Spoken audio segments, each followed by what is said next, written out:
Assalamualaikum warahmatullahi wabarakatuh. Waalaikumsalam warahmatullahi wabarakatuh. Gimana kabarnya nih Pak Arman?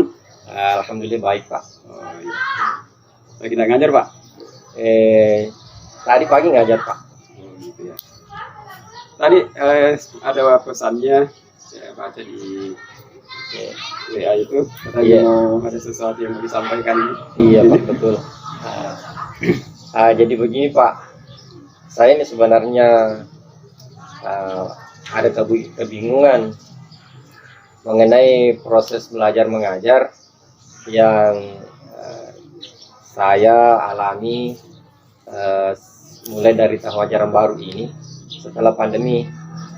Saya sangat bingung sebenarnya mengamati siswa ini. Kalau saya kasih tugas, kok banyak sekali yang tidak kerja tugas. Biasa kalau saya kasih tugas itu paling yang kerja hanya 50% dari jumlah kelas. Padahal biasa saya sudah kasih tenggat waktu, saya tunda lagi sampai minggu depan, saya kasih lagi.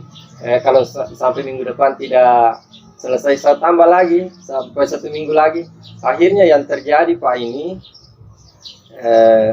siswa itu kompetensi dasar yang saya ajarkan selama 3 bulan ini sejak masuk tahun ajaran baru hanya 1 kali yang saya laksanakan. Akibat dari seperti ini ya mau saya diskusikan Pak ini. Iya.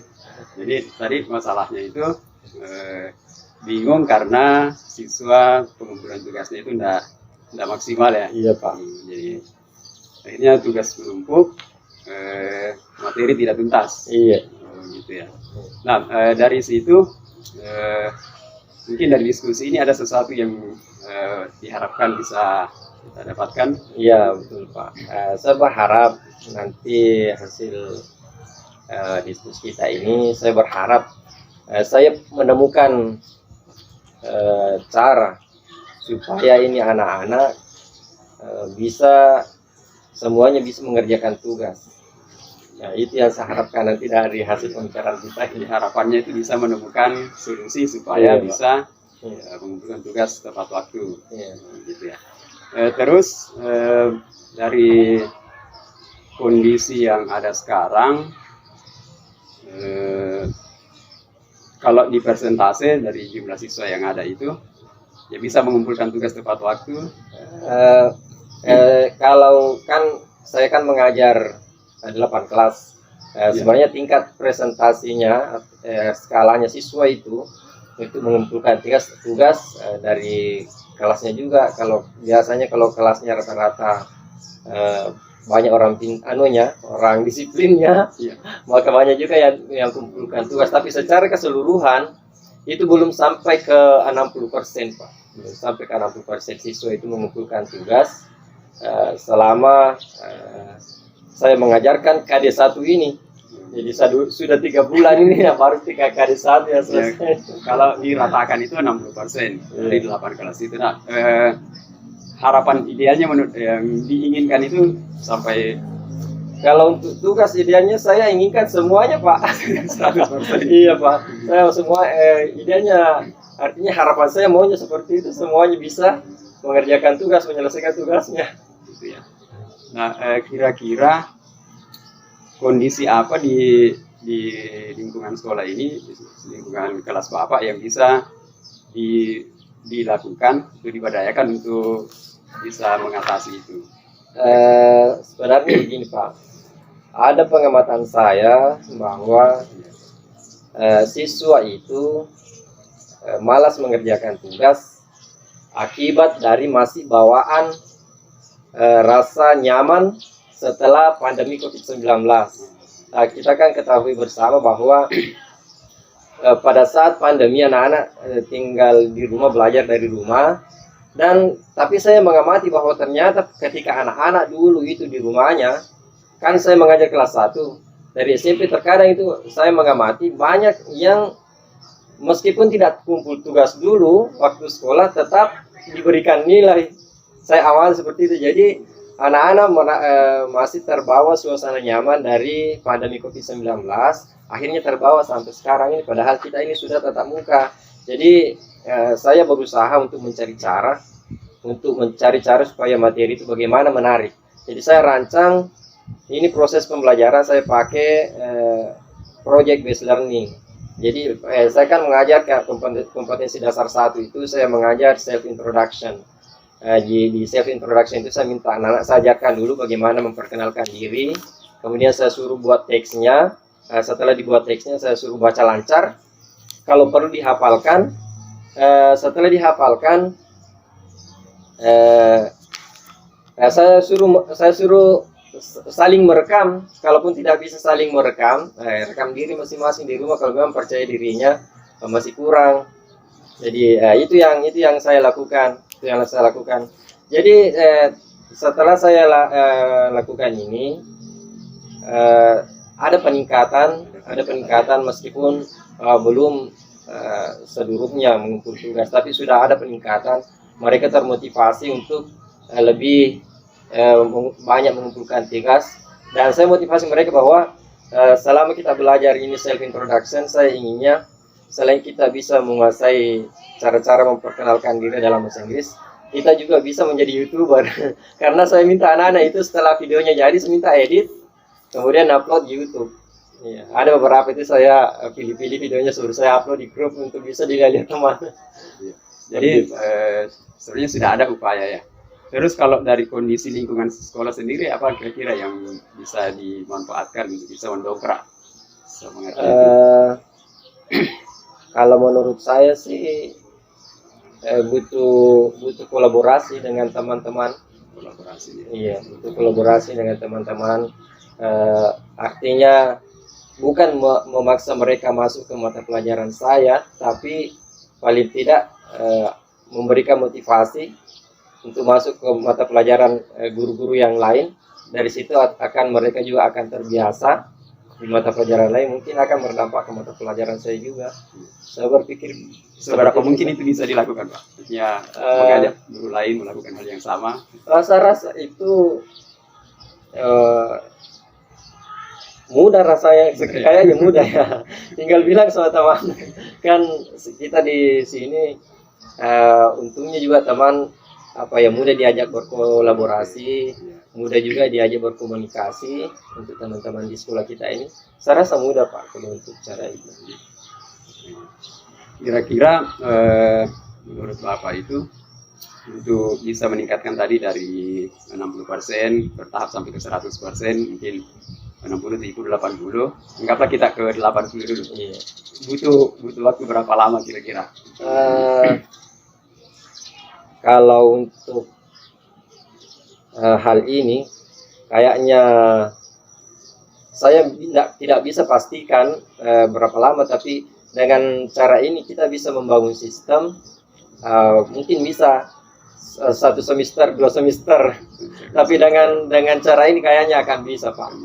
Dibantu dengan kolaborasi tadi, Iya. Kolaborasi dengan teman sejawat itu.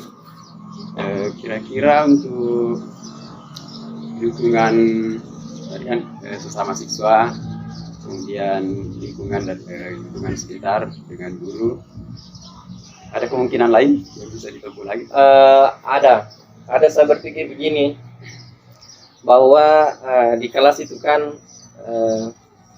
saya mengamati memang tidak semua kemampuannya sama. Ada yang sudah hebat dalam mengedit video, ada yang hebat dalam mengambil video. Itu dari segi keterampilannya, dari segi fasilitasnya juga anak-anak tidak sama. Ada yang punya HP, ada juga tidak punya. Ada yang punya pulsa data, ada juga tidak punya pulsa data. Jadi saya menerapkan teknis yang punya HP, silakan rekam temannya, dan yang belum bisa mengedit, silakan belajar sama temannya yang sudah bisa mengedit video. Dan kalau seumpama ada temannya yang tidak punya pulsa data, kan di kelas itu biasanya ada anak-anak yang justru pulsa datanya berlebih, Pak. Bahkan biasanya besoknya sudah hangus, padahal masih bergiga-giga tuh di HP-nya. Saya bilang, sumbangkanlah ke teman-temannya itu. saya juga dalam setiap mengajar saya selalu aktifkan hotspot dan melepas itu passwordnya supaya anak-anak bisa mengaktifkan wifi-nya untuk belajar menggunakan HP. Oke, menarik sekali tadi ini respon anak-anak ini ketika ada diberi kesempatan berbagi dengan temannya, termasuk Bapak juga berbagi ke mereka. Apakah itu bisa dalam pengamatan selama ini, apakah bisa meningkatkan motivasinya atau apa yang bisa mendorong peningkatan kompetensinya? Sangat bisa karena terkadang memang ada anak-anak kodong kalau dia sudah mau seumpama dia mau mencari di YouTube cara-cara perkenalan diri dalam bahasa Inggris, dia tidak punya pulsa data.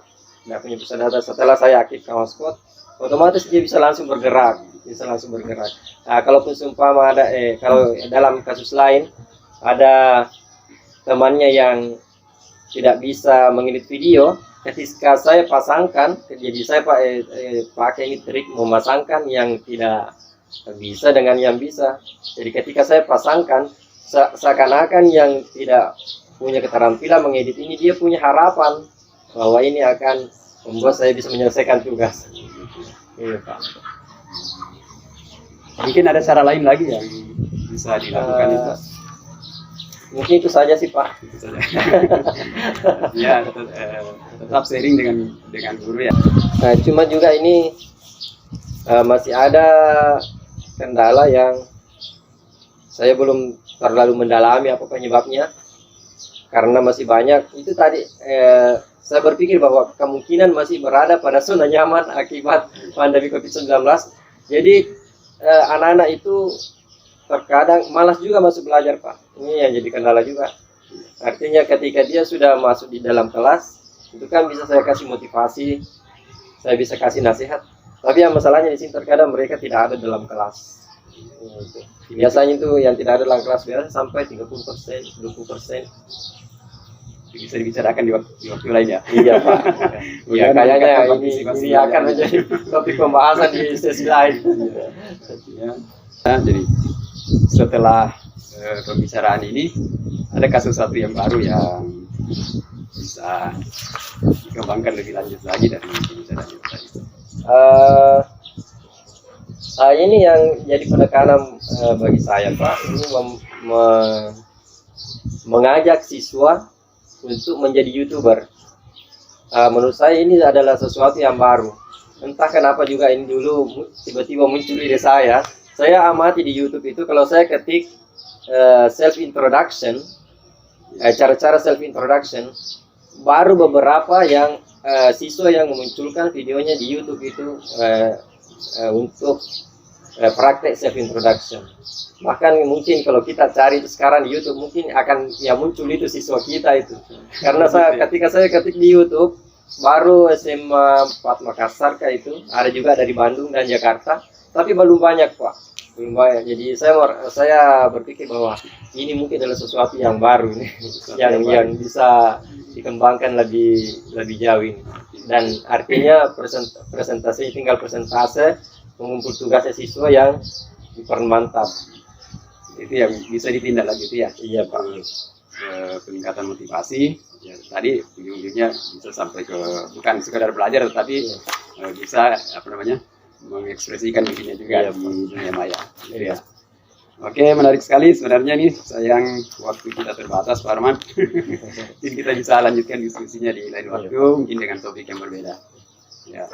Ini juga tentu menjadi masukan bagi saya, mungkin bisa ditularkan juga ke teman-teman yang lain. Ya, mungkin seperti itu yang bisa saya bantukan, Pak. Banyak, Pak. Iya. Selamat bekerja, selamat berkarya. Terima kasih. Assalamualaikum warahmatullahi wabarakatuh. Waalaikumsalam warahmatullahi wabarakatuh. Oke, Pak Saudin, tadi saya mengamati praktik coaching yang Bapak lakukan ke Pak Arman ya. Kira-kira kompetensi coaching yang ingin Bapak kembangkan dalam diri Bapak itu apa, Pak? Ya. Tadi itu sebenarnya saya berusaha untuk mengembangkan kompetensi mengajukan pertanyaan yang berbobot. Ya, itu yang saya usahakan tadi. Ya, Ya, makanya saya coba untuk fokus pada kata-kata kunci yang disampaikan itu. Iya. Ya, itu tadi. Ya, nampak sekali sih Pak pertanyaan berbobot. Terus menurut Bapak kompetensi inti mana yang ingin Bapak observasi pada saat Bapak melakukan coaching tadi bersama Pak Arman? Ya itu tadi bagaimana mengajukan pertanyaan yang berbobot sebenarnya itu apa namanya lebih investigatif, kemudian lebih memancing hal-hal yang positif dan dibutuhkan oleh coaching sebenarnya. Ya. Berdasarkan hasil pengamatan saya ya Pak ya, Ya. Selama proses coaching tadi bersama Pak Arman, saya melihat presence Bapak itu sudah sangat bagus ya. Kemudian Bapak juga sangat mendengarkan, fokus pada coaching Bapak. Menurut Bapak, tapi menurut pandangan Bapak sendiri, kira-kira kompetensi coaching yang sudah baik dalam diri Bapak itu apa? Sebenarnya kalau ini sebenarnya yang paling mudah dilakukan yaitu presence-nya sebenarnya. Karena presence itu ya cukup dengan gestur apa semua ya, tidak perlu dengan berkata-kata. Cukup itu. Saya bisa tangkap tadi Bapak masih merasa kurang mungkin di pertanyaan berbobot. Ya. Lalu kira-kira ke depannya nih Pak, bagaimana cara Bapak untuk meningkatkan kompetensi itu? Ya. Ini karena terkait dengan kompetensi apa namanya mendengarkan dengan baik, gitu ya. Karena pertanyaan berbobot itu kan muncul dari kata kunci yang disampaikan oleh coaching. Nah, kalau informasi penting yang disampaikan coaching tidak tertangkap, maka akan sulit untuk memunculkan pertanyaan itu. Maka yang harus dilatih bagi saya itu adalah bagaimana menyimak pembicaraan lawan bicara. Kemudian ini pemilihan kata ya. Ya, sekira itu kita perlu banyak membahas lah, banyak mendengarkan lebih banyak lagi sumber-sumber lain. Terakhir Pak, selain presence, mendengarkan aktif, kemudian membuat pertanyaan, kira-kira ada tidak kompetensi lain lagi di luar dari tadi itu untuk yang ingin Bapak kembangkan berdasarkan coaching yang Bapak barusan lakukan? Yang perlu untuk dikembangkan lebih lanjut itu menurut saya, kalau di diri saya sendiri ya, ini harus lebih banyak mengamati kondisi di lingkungan sekitar, sehingga memunculkan kompetensi bernalar kritis. Dengan hasil pengamatan itu kita bisa mencari solusi atau membuat memecah-mecah persoalan itu, memecah-mecah permasalahan itu didiskusikan lebih lanjut dengan guru lain. Harus lebih peka dengan lingkungan. Saya rasa sudah mantap Pak ya. Selamat Pak ya. Mungkin saya harus juga banyak belajar nih dari Bapak.